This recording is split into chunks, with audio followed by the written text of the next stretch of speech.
Oh, then you gotta work the Deej into it, right? Yeah. How would you work the Never Deej but into Deej. that song? Oh, Never oh. but Deej, it's not so.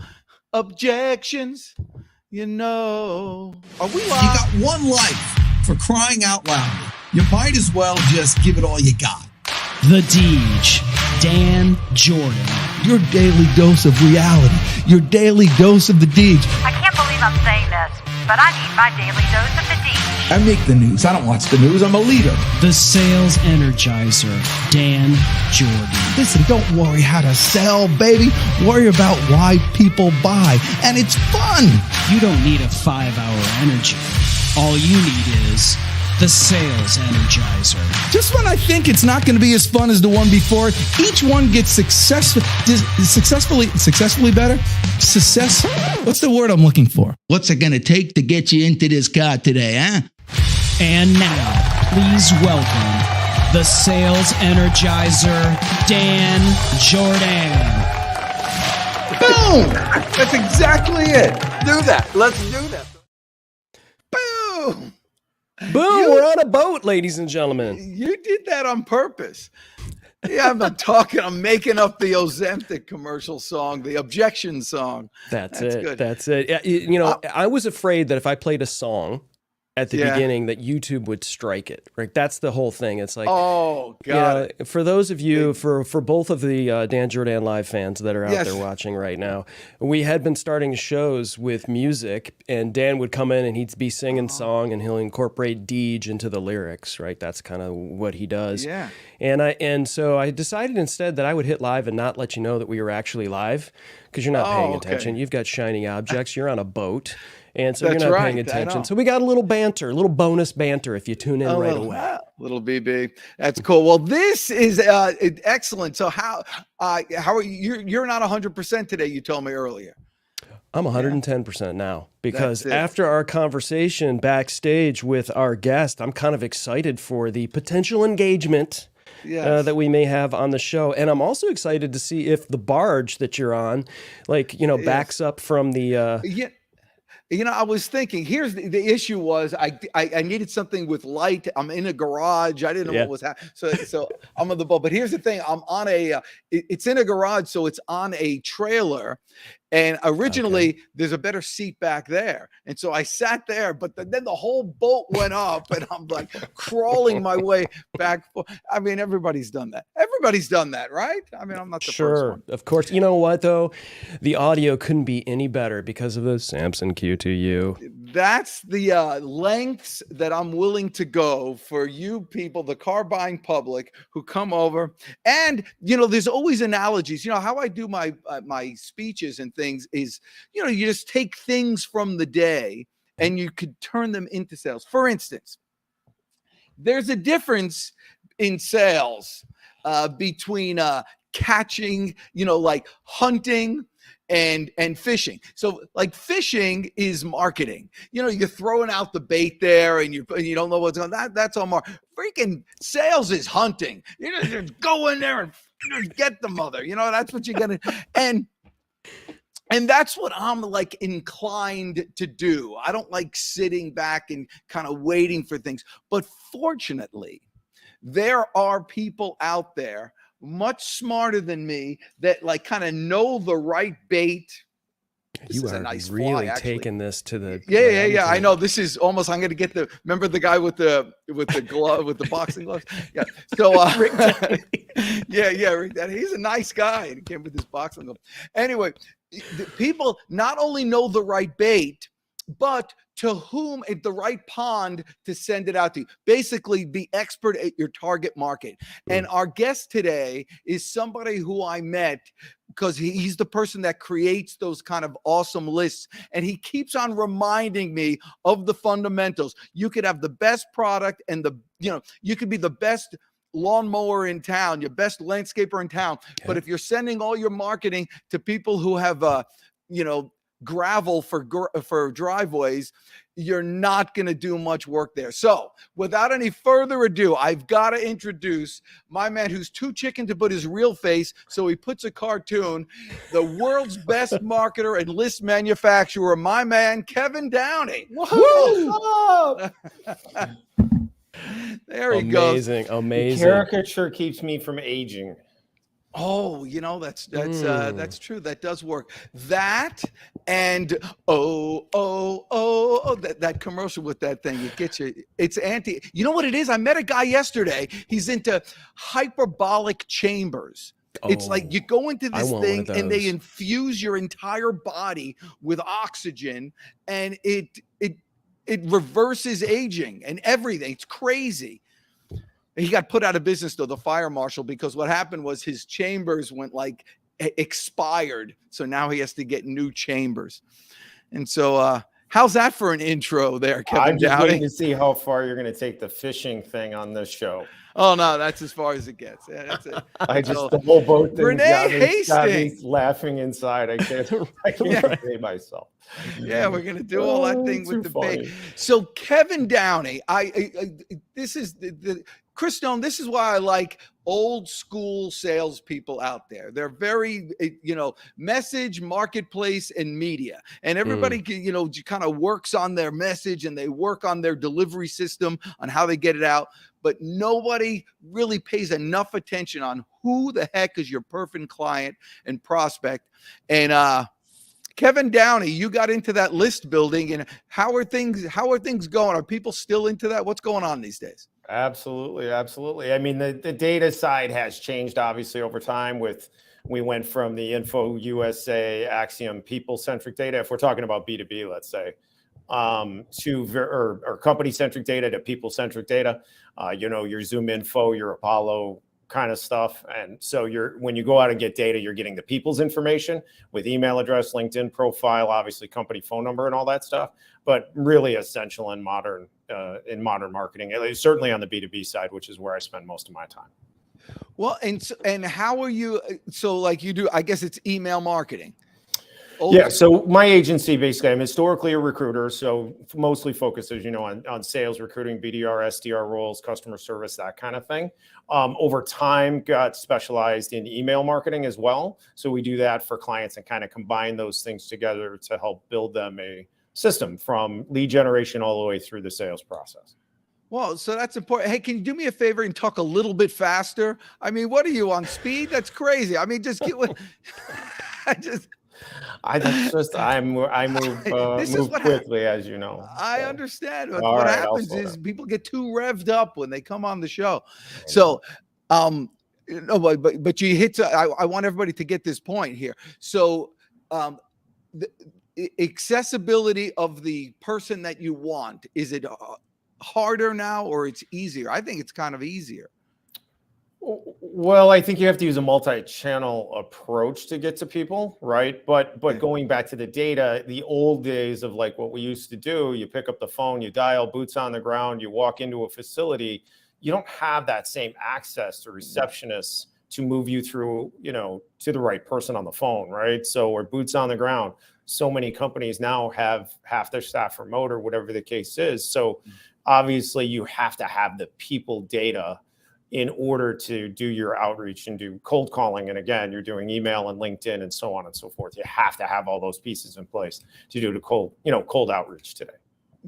That's exactly it. And so when you, for instance, let's say who's a typical kind of client for you? Let's say somebody who's making corporate gifts or something like that. Yeah, corporate gift would be one, sure. Okay, so a corporate gift. So let's say I'm in the corporate gift business. Who am I trying to reach out to? No, you've got certain people in the marketing department, let's say, and then you've got people that handle events within the company. You might have administrative assistants and office managers, let's say, are part of that target audience. So you have to build a list by title of company. And then, of course, you can refine it down by type of company and size, whether it's employee count or revenue and all those kinds of things. But you've got to have the right people and their contact information to get to them. And that's available out there for people? Sure, of course, yeah. Absolutely. So it used to be like in the day there was kind of list brokers, and you would buy, somebody who like subscribe to this magazine, you know that they were interested in that type in fishing. Let's say someone had a fishing magazine. I'd be a good guy to like market a boat to or something like that. If I subscribe to the magazine, is that, well, actually, no, I have a different question now that I'm asking this, because people change so much now. Yeah, so the contacts change. I mean, it is like when you want that real-time data that constantly is changing and updating on the back end so that you can go out and you're grabbing the current data on a regular basis. I mean, when we're doing email, for example, for clients, we build a list. It's automatically, if that person is a bad contact, let's say from a soft bounce, we're actually making sure to save that so that we are not hitting that person again, right, at that company. Because they are changing. You're absolutely correct. Yeah. Okay. But they are available for the right people. So Renee here is asking, where does somebody get that list? And how does will you help people decide on who the right person to target is? And then.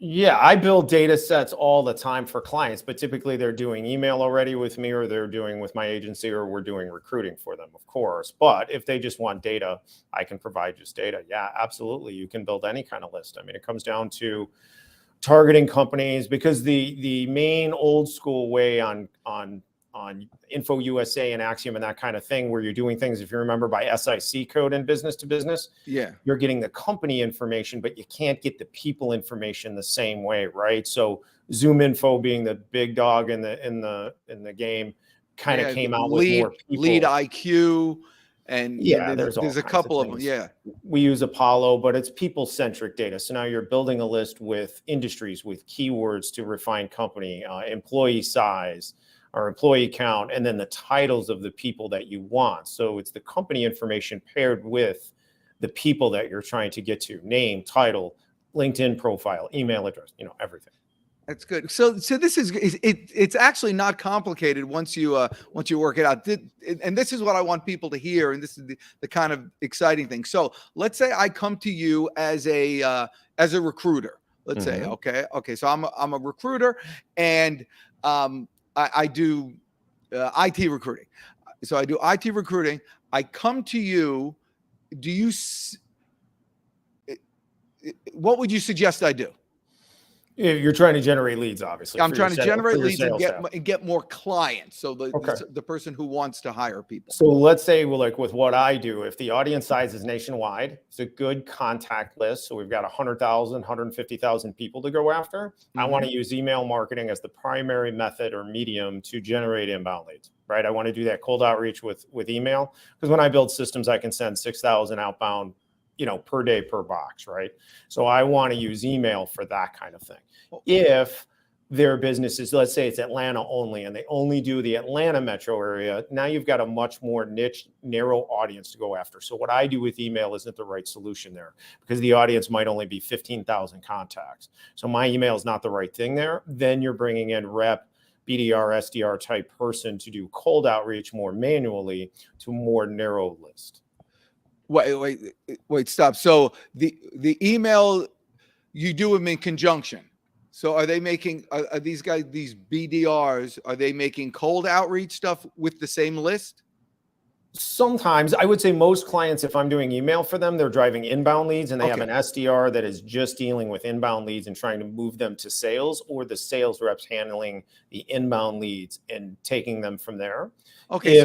So in your experience, for a recruiter, let's say I go and I'm doing 6,000 leads a day, or I'm a digital marketing guy. Yeah. Let me do that. Okay. And I'm putting out 6,000 emails a day. Correct. What, in your opinion, if with the proper message, what am I hoping to get as a return from that as far as inbound leads? I mean, my clients, typically we're going to generate anywhere from 1 to over 10 leads a day per box of 6,000 going out. It depends on what they're offering and to whom, right? Because there's a huge range of what people are going to be interested in, what they have a need for. For example, corporate gifts are relatively easy lead to generate, right? Because it's a more shopping experience for those employees that you are targeting. Whereas if you're doing something very invasive in a company, you're going to be stepping on their toes. You want private information about their financials. That's a much harder lead to generate, right? When you're doing a cold outreach. All right. So let's go. So someone can actually put numbers to this, and you could say, if I spend this much money X, I get this much money back. Yeah, I mean, I don't deal on the ROI side for clients because my clients run the gambit and all have different sales processes. But I would say on average, my clients typically per box generating 4 or 5 inbound leads a day. Okay, 4 or 5 inbound leads a day, and then depending on their sales skills, they can convert those based on their own thing. Yep. Well, so that's one of your packages that you provide. Yeah, so I deal with the email side and then the recruiting side. I don't do outsource reps as an agency. So then I would recruit them a rep to handle that inbox if they needed that help, for example, if they need sales or an SDR. All right, and when you say recruit them, how do you recruit them? I mean, everybody recruits. Where are you getting your people from? So United States, very common, obviously, if a client wants that. But for SDR, BDR roles, light sales, Latin America is very, very strong right now, particularly Brazil, Mexico, but all of Latin America from Mexico all the way to Argentina. And how much do these people, how much per hour are people paying for these people? So I would say if we cut it down to per hour, you're usually looking at, I'm going to say, somewhere in the 5, and it depends on the country, but I would say $5 to $10 an hour is pretty typical. $5 to $10 an hour for someone who can convert those types of leads into customers, into appointments. I would say in most cases they're hiring those people for like an SDR type role to reach out to those leads, get them the information, and then move them to an appointment with sales. Well, so tell me about some successes. Well, I mean, all of the clients have varying levels of success, right? I think it's, it depends on how long is your sales cycle? What sales process look like? I mean, are you a replacement or are you an add-on when you're selling something, right? So if, for example, corporate gift, they generate, probably 10 leads a day per box. If you got a company sending, when you say per emails, I'm sorry, when you say per box, per 6,000.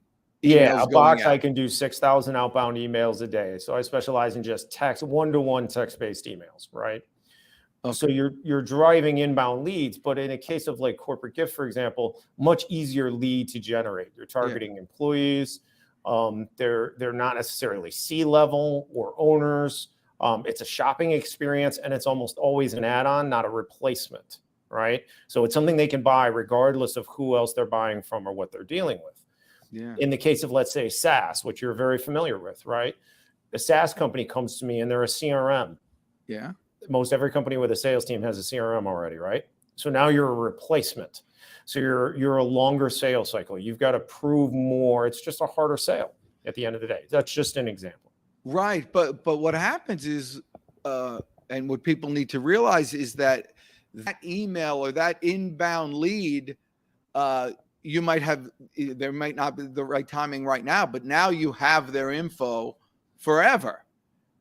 Absolutely. I mean, that's part of what email is doing. Qualifying decision maker in some level of interest. That's what it is. It's not necessarily to make the sale as much as it is you can build an entire pipeline that can last you for as long as you're in business by doing this. For how long is people's engagement with you like that? I mean, I have from when I started email almost 3 years ago, I still have a couple of clients that are still running.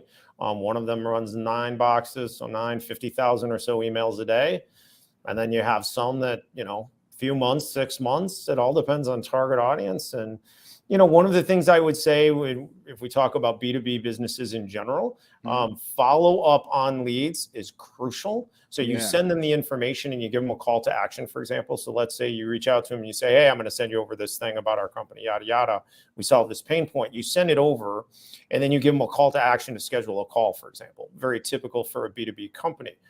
But the big difference maker is the follow up on that lead immediately. So my clients that have SDRs or have sales reps that are following up on those leads with a phone call and then hit them up on LinkedIn and whatever else, they definitely turn things faster. Yes, that's follow up is the whole thing. It's almost like the people that if they're responding to this, they'd probably be interested in others. It's the person who gets a hold of them first. I know in real estate, it's that way. that when someone calls, it's like something like 70% of the people who get the listings are the ones who reach them first. I wouldn't surprise me in the least. I think that's absolutely paramount for any B2B organization to, again, email for me is qualified decision maker. Find out if they have a little bit of a pain point. It doesn't have to be an extreme pain point. Doesn't even have to be right now. But now instead of cold calling, you're using email to qualify that decision maker and that company with some level of pain point. Now you have a list to call back, right? Yes. So over a period of time, you're building a list of people that are qualified contacts, rather than pure cold calling, which is very difficult to make successful today. Yeah. And then that cold call again, which people don't do also, which they ought to do, those so-called dead leads or what have you, they're warm calls at this point. It's so much different. You can call them back. Hey, I was calling. I wonder if you could help me. My name's Dan. I'm with this company. We spoke once before in regards to X. I wanted to say who would be the person I need to speak with regarding this. And you can just start a conversation all over again. Absolutely. For example, one of my clients has an SDR that all they do is follow up on the leads that sales never got on a call. So they give about a 2-week period for sales to get them on a call. That SDR follows up with all of those leads. They have thousands and thousands of leads at this point. Their full-time job is just to reach out to those old leads. I love they see it's kind of lifetime accumulation. Correct. Along those lines, I knew a guy who had gyms. He was really big with gyms, and so he does a lot. He always tried to do a lot of a kind of virtual, doing webinars and things like that, and he never could get anybody to come on. But people would sign up and then not go on. Like things that happen on LinkedIn. People sign up, but nobody shows up.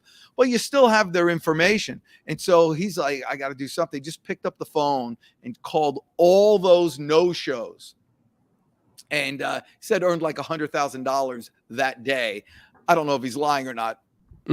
Everybody lies. But the point is there's some action there. Yeah. Renee Hastings over here has a I want you to run through, as long as she's here, to run through a scenario. Sure. What about like a virtual assistant type of business? Would this type of program work for looking for virtual assistants, and who would be the target market for that? Meaning, would the marketing for the virtual assistants to businesses to correct? Companies? Yeah, I mean, certainly it's B2B, so there's no problem with using email as a lead gen tool. That comes down to who is the target audience, right? So I think you have owners and C-level executives are going to be your primary target. Is it going to be really small businesses? Is it going to be more mid-market? Is it going to be more enterprise? Owners are the hardest people to get response from on email, but they're the most qualified leads. The smallest companies are actually the hardest. So really micro business owners are the hardest to get to. And then mid-market is easier and enterprise is still pretty tough. Well, who do you assist in? What would a typical email look like? Are you of the mind that it's a long paragraph, or it's a short, or pictures or videos, or 125 words is my average for clients. 125, give or take. Yeah.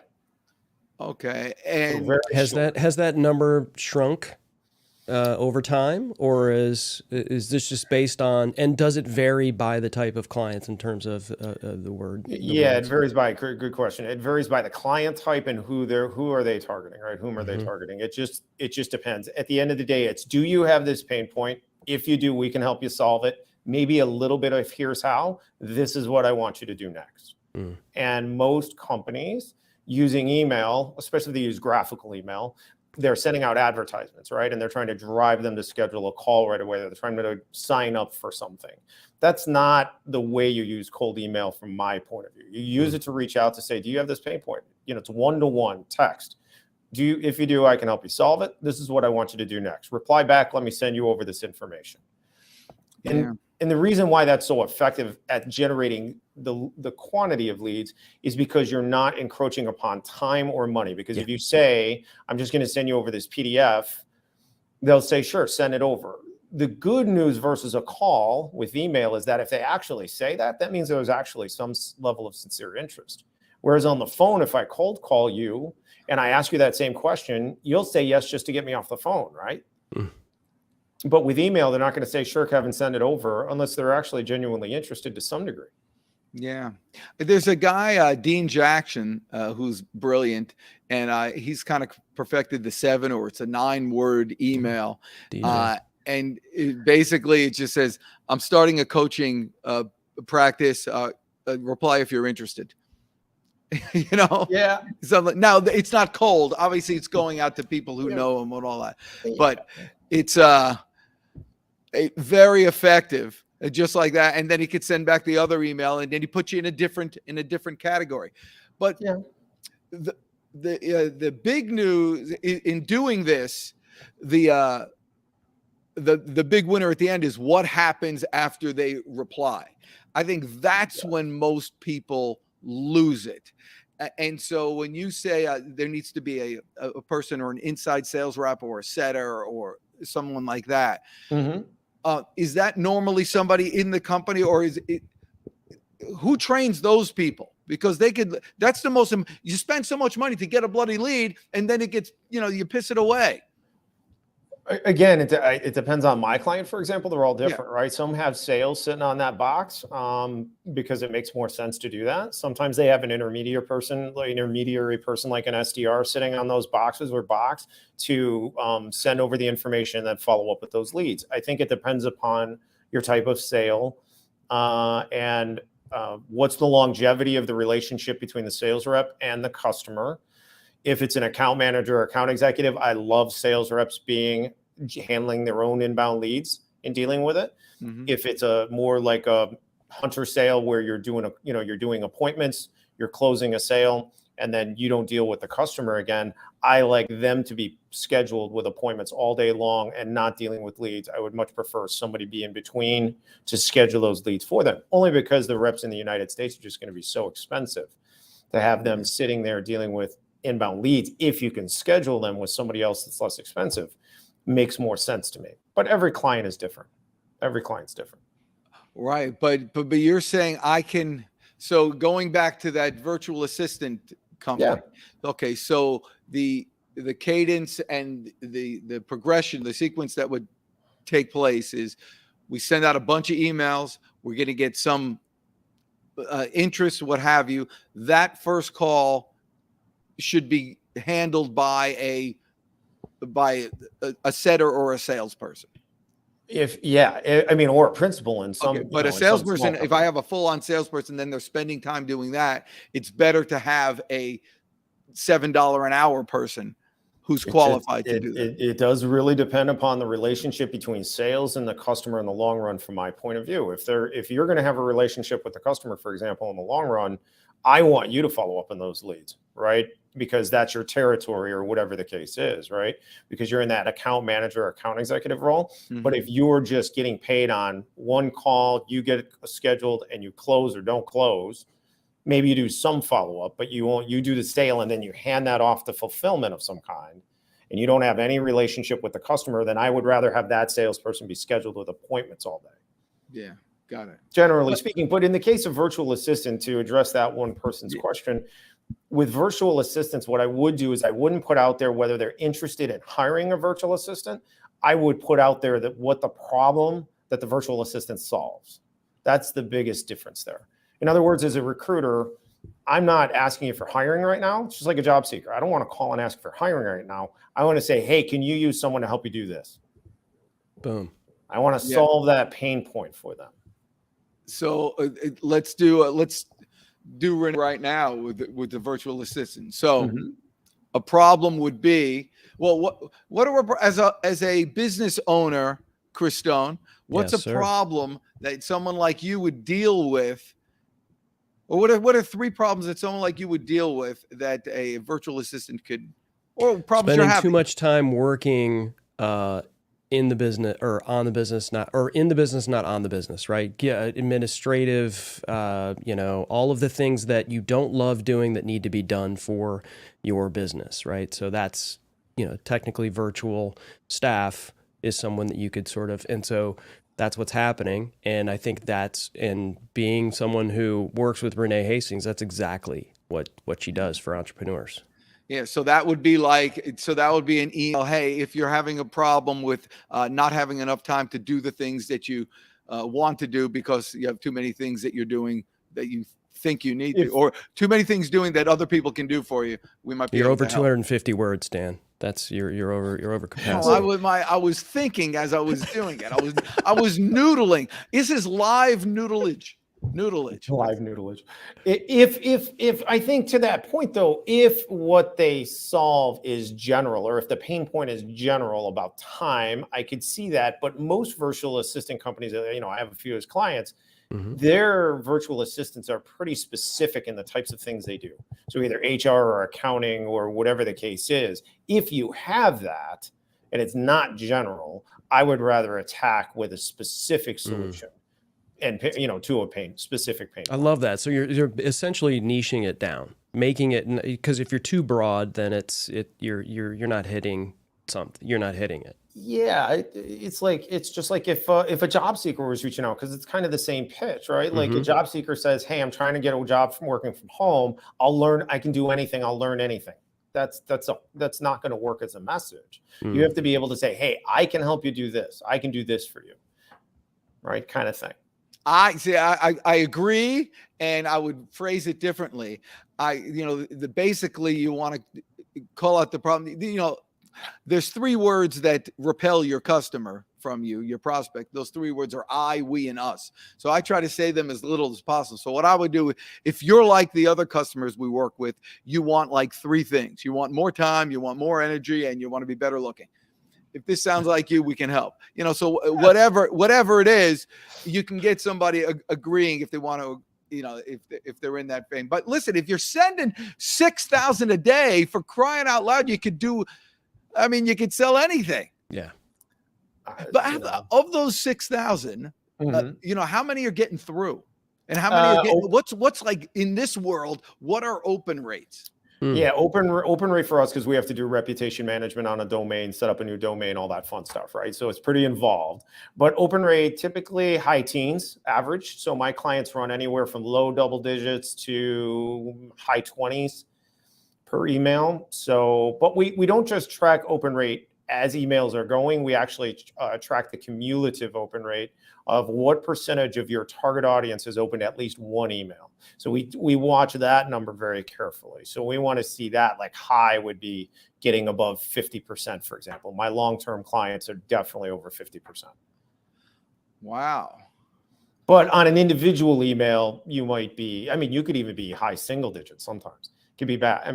That I would consider that pretty poor, but that comes down to target audience. If you're targeting all owners of 1 to 10 employee companies, they're all going to be on Google Workspace, 90+%. Harder to get to that, ad inbox, because Google's algorithm, they've changed it so much. Oh, so you changed with that whole thing. But you know what? Really, the money. This is really just to prime the pump. These things, because the long-term value of getting a bunch of emails and building that pipeline, that's what you work with. You don't sell it's not a one call, one sale type of thing. It's, we have a phrase for it in our agency. Oh, you do? Oh, well, yeah. You share with us. The magic pill. Owners want a magic pill. They want to be able to market to somebody, and then they want that person on a call ready to buy the next day. That's what they want in their head. Sales process doesn't work that way. You know that. You and I both know that. It doesn't work that way. Do you have this pain point? If you do, I can help you solve it. Want to do an introduction, right? You go in, you do your introduction, just like boots on the ground in the old days. You introduce yourself. Hey, here's my menu. Here's what we offer. I'll be back in a couple of weeks. We'll touch base again. How long does it take to build that pipeline and that relationship, even if you want to call it a front-end relationship, to get them to the point that they trust you enough to just give you one order? Well, it certainly takes weeks, if not months. And there's no different with email. Is this how you build your business? How you built your business? Absolutely.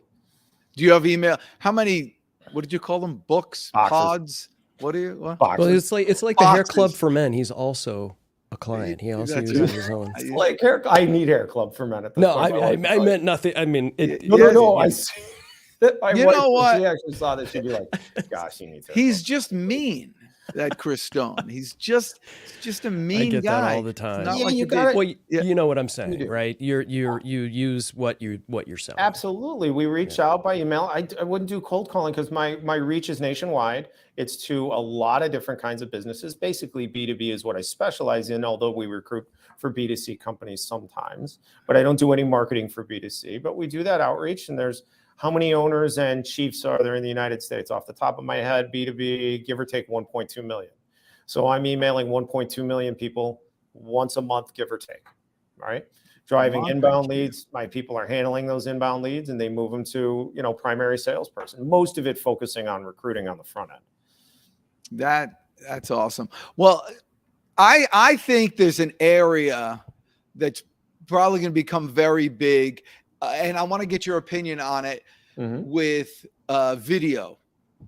I think that video sales and video prospecting and video sales is really a frontier that people aren't touching yet. And I know there's some challenges because people in bigger companies can't click on the link. Like their company won't let them do it. And so that's a problem there. But what are you seeing? Harder to get deliverability. So on front end, no, I would not. I don't use video on the front end outreach because I'm trying to drive a reply. But once you get that reply, absolutely. I mean, one of the most important parts of my sales process, and I'm the one that handles email for our agency, right, for all the clients. I do not have but one support staff for that. That involves video constantly because I'm videoing a prospective list, a prospect list for them to show them what their target audience looks like using Vimeo or Loom and send that video to them before the next call. So they're already prepped and they know what the target audience looks like. Well, what does that look like? You're showing them on Loom what? I'm showing them the screen. This is what the prospect list looks like. For example, let's say, JanPro, right? You know the janitorial space. Yes. Let's say JanPro or JanSan or whatever the case is, right? Their franchisees are not a client base for me because they have a very, very narrow niche, geographically targeted audience. They are not a client for me on email. The franchisor might be, for example, but the individual franchisees would not be because their target audience is too narrow. So let's say I didn't know going in, I would record a video and I would say, hey, John, looks like prospect list with just that audience. I've only got maybe 15,000 to go after. That's not big enough to utilize me for email. I would recommend you build this list and then get a BDR and start doing that cold outreach manually because email is not the right fit for that. The audience is too narrow. Got it. And you're using video to do that, which builds much of a better relationship. But on the cold outreach, it's not there. Correct. Deliverability, partially, they're taught exactly what you guys said, like taught not to click on links. Deliverability is harder. If the link is trusted, if you used a Vimeo or a Loom, that URL is more trusted. So deliverability with that would be easier. But if you used your own domain, especially if it's fairly new, you're going to have a harder time. This is a funnel, run away, right? The place that you can do it is with a connection on like LinkedIn. And you can message somebody that seems to be, that's really effective, by the way, for me. If you target the right people, make a good video and send it directly to them. Yeah, for my clients that are using email, they skip the cold outreach on the front end, and then they're dealing with the inbound leads, and they're using LinkedIn, and they're using email, and they're using voice. Right. Yeah. Right. Multi-channel approach. But on the cold outreach side, I don't want to do that unless I have to. But if you have to, because your audience is very narrow, Yeah, and it's really effective. Everybody needs to take advantage of this thing. It's easier now, but I mean, figure out a way to get it done. You had told me that when we had a little interview before. This is what happened, Chris Stone. He calls me and he says, "Listen, I need you to do a video with me so I can put it on my website." And you mean this one? Yeah. So he puts it on the website. Dang, you look how you were all dressed up there. Yeah, you're not in a boat. You're slumming it for me. I think Dan's wearing the same shirt. No, I'm not. That's a pink shirt. Say that. It's not the same shirt. We're gonna critique it like it's Mystery Science Theater 3000, Mystery Science Podcast Theater right here. We're gonna critique it. Remember when I used to like both of you? Oh, those were the days, I tell you. All right. So tell the story of when you get a client, do they reference that video or how? Yes. So my big thing is, and again, I'm speaking from my experience and within my agency and the way we process. I have nothing against LinkedIn. I like the cold outreach side on LinkedIn when you have to, right? You got a very narrow niche audience. You don't have any other choice. That's part of your medium you got to use. If you already have a lead, you use LinkedIn. One of the thing is though, social media posting, I don't use it as an agency and I don't really think it's all that effective for the purposes of driving inbound leads. What it does though, is it gives credibility to your company when you have that content out there. So once they're already a lead, because and to your point in the story, they reference videos that you and I chatted, and I have a couple of others. They reference those videos consistently when they set up calls with me and I don't know them. They'll say, hey, I actually watched one of your videos on YouTube, and they reference you all the time with that sales energizer guy. And they don't call you old or anything. they don't. All right. Well, listen, I'm here for you. Oh, so that's a Loom video. Mm-hmm. Yeah, probably. Where are you getting that? Oh, that's on YouTube. Oh, that's demonstration of, for an example, what campaign looks like for a client for email. You see that? Yeah, when you come on these shows, Kevin, I have access to everything you've put out on the internet. You know how to find stuff. That's right. You never know what you're gonna find. But I mean, this is you used a Loom video here, and you're going through the process here. Now, I found this on LinkedIn. Oh, yes. Cool. So, how did you get into this? By the way, how did we meet? By the way, recruiting, because I started my agency a decade ago. And started sales recruiting, and then telemarketer became a big need, and then started building lists, right? Because I had to for clients, saying stuff you've done probably in the past, and then they need help building scripting. And again, I'm not a big script guy, but I like bullet points better. But this is the guy's boat, by the way. So there's JD. What's up, JD? JD, peace. That's his Porsche and Corvette and boat and hat. He's clearly is hurting with those toys. But yeah, just over time, and then email became a necessity because honestly, COVID, I knew it was coming before then, but COVID really exacerbated the situation overnight. You couldn't get anybody on the phone anymore. Cold outreach with people on the phone, that's it. Well, yeah, and that's really when I discovered video too. I mean, that's the whole thing. You can do video presentations, and also Chris Stone.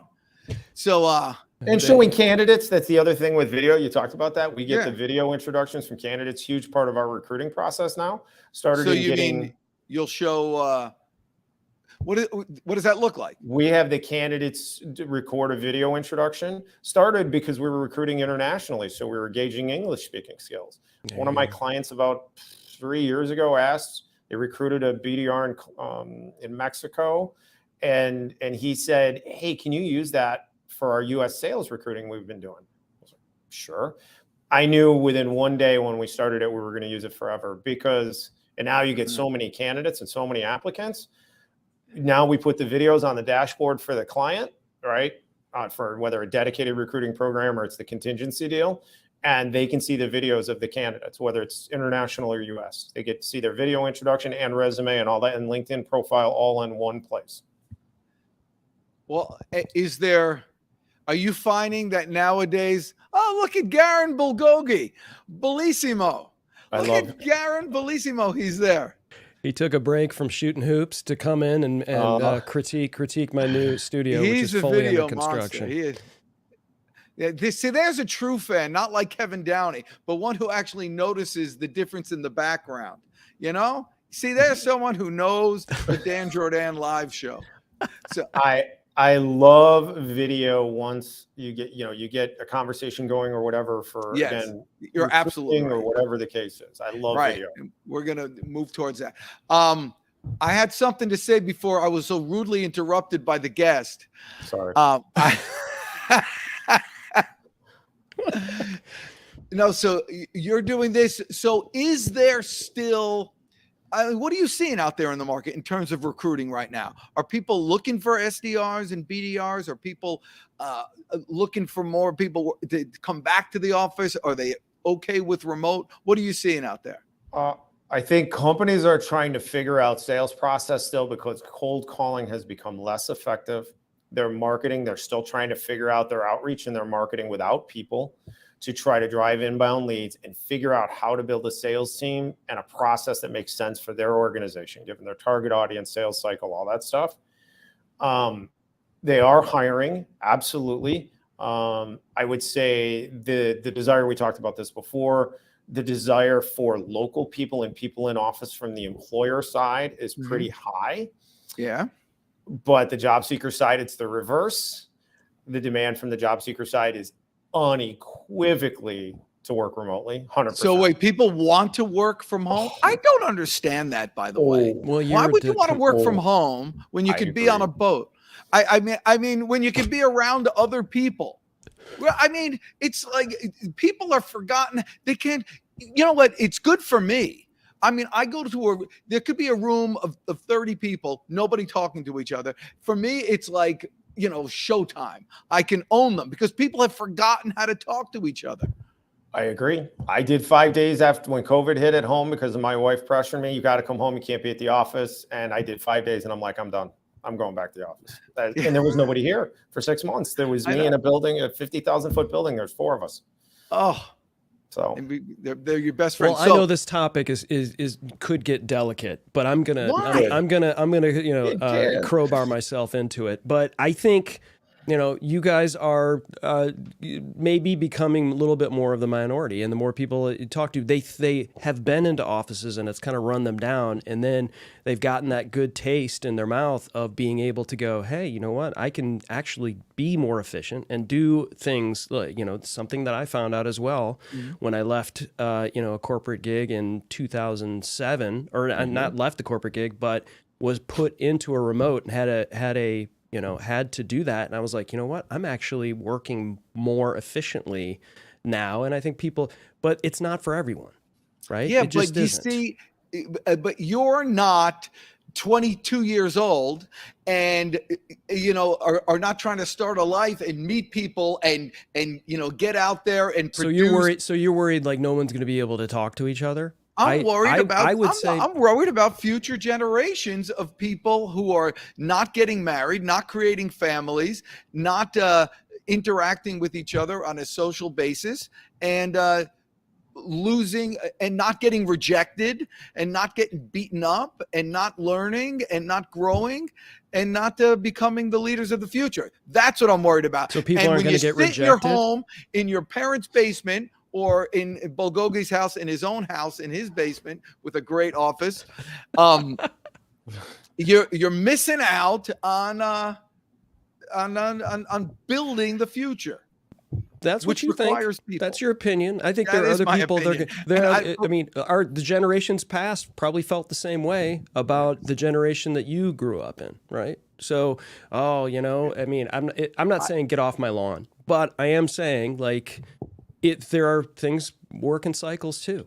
Things could go the other way around. It could be like, yeah, I don't like working out of my home, and people get sick of that, and something else changes. I don't know. I mean, the conversation out there from the employee side is that all the people that align themselves with that side of the world is that employees are more efficient at home, that they're better, they're happier, all of that stuff. But when you go to the company side, the employer side, I definitely hear that they want their people in the office. They believe there's better engagement there. They believe the employees are more productive.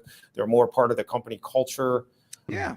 They want loyalty. Again, it's push and pull. At the end of the day, again, we said this before. I mean, the employer is writing the check, so they get to do what they want, in my opinion, at the end of the day, right? That's right.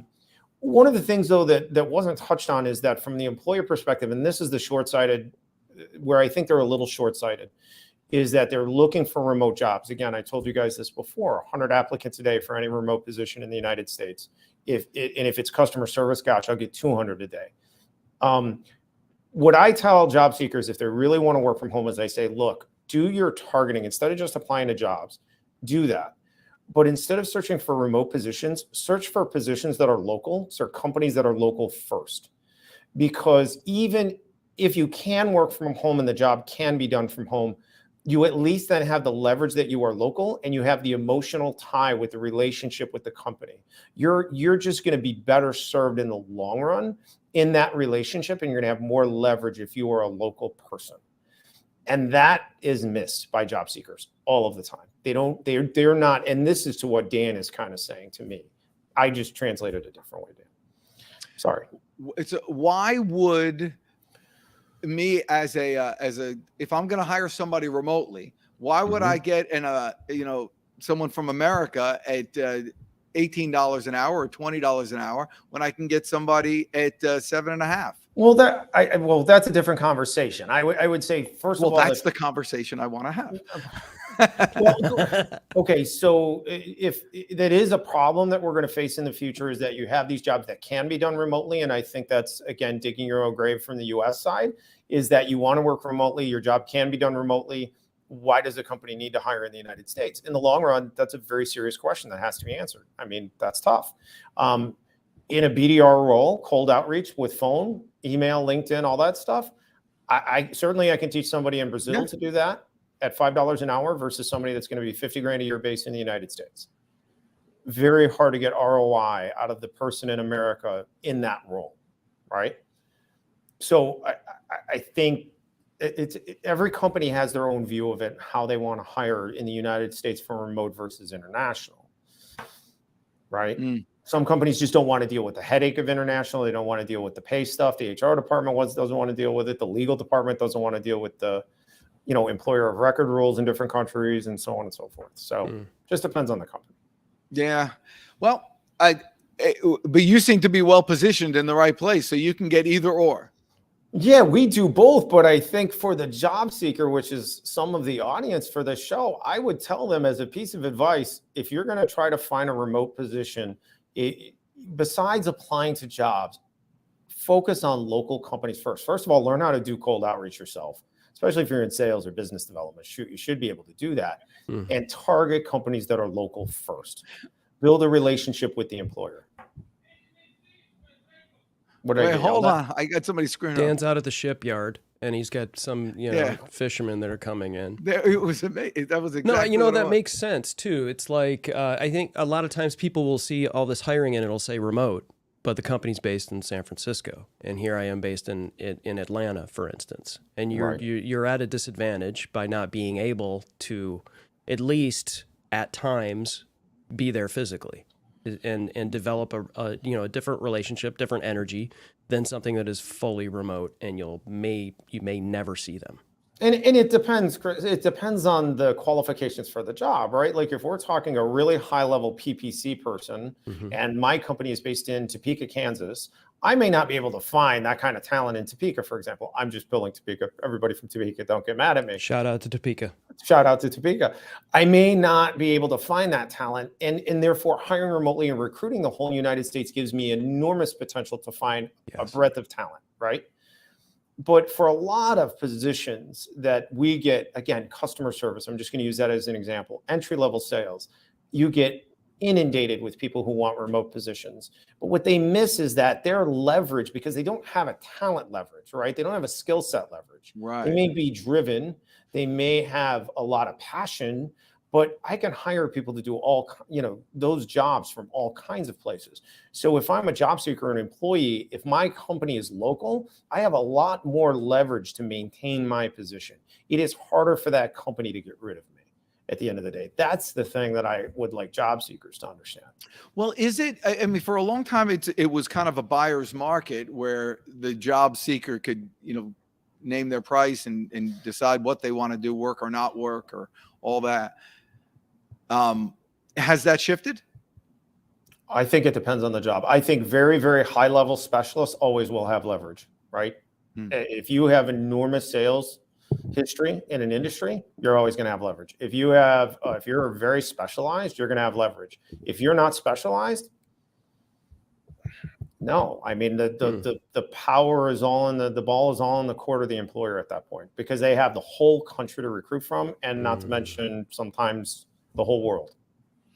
That goes right to what you were saying earlier about specializing in your list, narrowing down what you're looking for. There's a weird thing where if you do one thing well, people think you do everything well. It's why people ask for stock advice from doctors. I mean, you think a doctor's smart. I mean, they read this book instead of that book. Yeah. But if you broaden out that you're pretty much a generalist, well, hell, we can get that for $7 an hour with some of the other people. Yeah, if I have clients come to me, they trust us from a recruiting standpoint with the stuff that we specialize in and that we do. They do then come back to me with things that are not in my agency's wheelhouse that because they trust us, right? And we're inexpensive, relatively speaking. We're not a normal contingency recruiter rate. So they're going to want to come to me to solve that problem. But for example, I'm not a headhunter. I have a guy who comes to me with a very specialized job. He's in St. Louis. He doesn't have anybody qualified in the market. Everybody is employed. He has I can't help him with that. He needs a headhunter. He needs to go steal people from his competitors in St. Louis, or he needs to go bring someone from out of the market and have them relocate. Right. But so what is who's the perfect customer for you? I mean, any B2B organization. I mean, certainly. We just talked about specializing, and now you're saying any B2B. Yeah, I know it's bad, right? I mean, because I help companies with products, with services, big and small. I mean, I have enterprise. Well, what do you like to do best? What are you most successful in? That's right in your wheelhouse that you could just knock out of the park. Love recruiting for companies who are willing to hire remotely because the talent is so deep and it's so fast. I can get them what they want in a matter of days. That's the easiest. From now an email that's standpoint, specific. Do you see that? Specific. It took us how long? It took Tweetable us 56 minutes to get there. Sorry. Yes. Yeah, I mean, that's the whole. Well, Dan has trouble really fishing things out of people. Yeah, so, that's right. See what I did there? That's Monday. So how does well, actually, I want to ask you personally, what's going on? Kids, married? What are you doing? My kids, I'm very fortunate. My kids are both in college. I got one getting ready to go to law school, graduating here next month or the month after. My other one's a freshman in college and engineering MBA at K-State. And so is my wife and I, and we just entertain each other and bicker, normal married stuff, right? That's good. I do a little exercise, work a lot. I work a lot. Yeah. No, and you like working, don't you? I love it. Yeah, I know. That was something I was talking about today on my Bible study. I've been doing a Bible study, Chris Stone. You believe that? God bless you, Dan. Yeah. And so today there was something we were talking about suffering, and I thought to myself, if you enjoy something that other people consider suffering, like if other people had to mow the lawn, let's say you enjoy mowing the lawn, but other people, for them, it's a nightmare. If you're doing that, do you get the credit for suffering, even though you're not really suffering? Yeah. All I can say is look at that. It's deeper than Chris Stone is able to handle. Do you get the credit for suffering? What do you think? There's a scoreboard in heaven? What are you talking about? Yeah, you know what? See, that's that's not a bad thing. A lot of people do think that. Is there a score? Yeah, God's a cop and he's keeping track. And then when you get there's a list. Come on, are we getting religious on this show? We went everywhere: fishing, religion. If you don't consider it, suffering, is it suffering? Here, can I ask a question to you on that? Please. So do you like doing sales, or do you like helping people with sales more? Oh, great. Oh, question. Yeah, it's good. I gotta say, one pays better. And so, but I like them. I really do like them both. But I'll answer your question specifically. The other day, I did a volunteer thing that I do for somebody, what have you, and the thank you notes that I received, probably through the thank you notes I received was a better payoff than is an actual sale, earning the sale there. So yeah, I think I like helping people more. But again, it's for selfish reasons, because I feel the love when they say thank you to me. So I think the thank you is worth more than the money sometimes. I didn't expect that deep of an answer. I don't think you expected to come with that answer until you about halfway through the answer. Then it kind of came to you. I could tell. I don't know if that even answered the question there either. I was just going to finish what I enjoy is I enjoy the sales call part, because I'm solving their problem on the sales call. Because I don't do like sales to people. Like, if I can't help you, I can't help you. And you're right. Nothing I enjoy more than a complete sale. I love saying, hey, is it okay if we talk about money now? I love that part of the sale. I love the whole thing. You said that to me before. I find that pretty funny, actually. Yeah, I love that. Is it okay if we talk about money? And they say yes. And I say, boom. I love setting it up there. I love asking questions and finding out what's going on. Yeah, no, I love the whole sales call. I love the whole process. Actually, it's the same thing.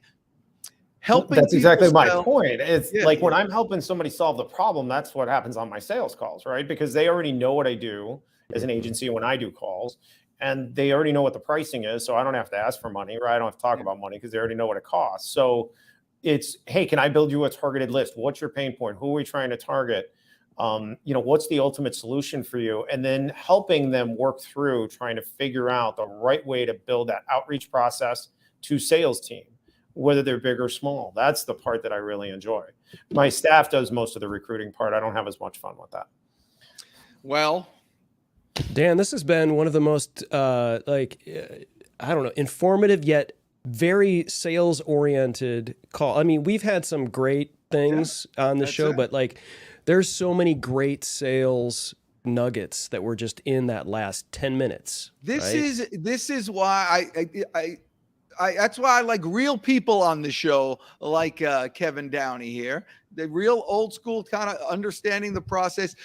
People think, I'm talking to everybody now. People think that sales is just, what you kind of fall into when you can't do anything else. But it's a very kind of repetitive, but it takes, gosh, I can't think of the word right now. But it's a thought-provoking business. You got to work. It's not like something that you learn once and it stops. You're constantly figuring out the psychology of the entire process. Well, it's consultative in nature. I mean, the whole concept of, and I'm only using this phrase because it's an old phrase, right? From the old days, used car salesman stuff doesn't work anymore. You can't beat people up to get them to buy something they don't need. Yeah. I mean, you can. I guess there's some people that can do it. That's not what I do, and I don't think most good sales people do that. It's consultative. You either need what I have or you don't. If you don't, here, this is what I would suggest you go do instead.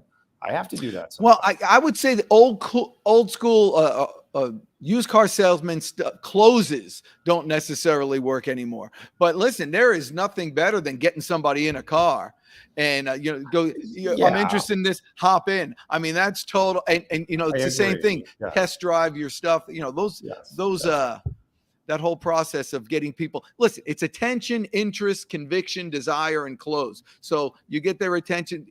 Once you get them emotionally involved in the sale or in the process, that's where the magic happens. You should roll like the Alec Baldwin bit from Glengarry Glen Ross. Yes. Right. Yeah, and I think the acronym that you just came up with was AIDS, actually, Dan. Attention. Wasn't that what that was? No, but there's conviction in there. Yeah. Attention. Actually, you talk about old school. I think I got that from like Dale Carnegie's circa 1981. Who knows? Oh, yeah. But Dale Carnegie's look at it. The Lord of Bancroft Canada is in the house. The Lord of Bancroft Canada. Lord Tinney, welcome to the show. There's wisdom on ice. Well, listen, Patrick Tinney, you got here just in time for me to thank you for coming, to thank Chris Stone once again for pushing through, even though he's less than 100%. And then Kevin, we've known each other for years, and you would think by this amount of time I'd be sick and tired of talking to you. But every time I talk to you, I learn a little bit more, and I thank you. And everybody who's watching here does as well. Thanks for having me. You have any parting nuggets for us? Just build that sales process and go get them. The opportunities are out there. That's for sure. You guys are awesome. All right, Chris, you guys are the best. I'm the Deej. Go get them today. Go get them, guys.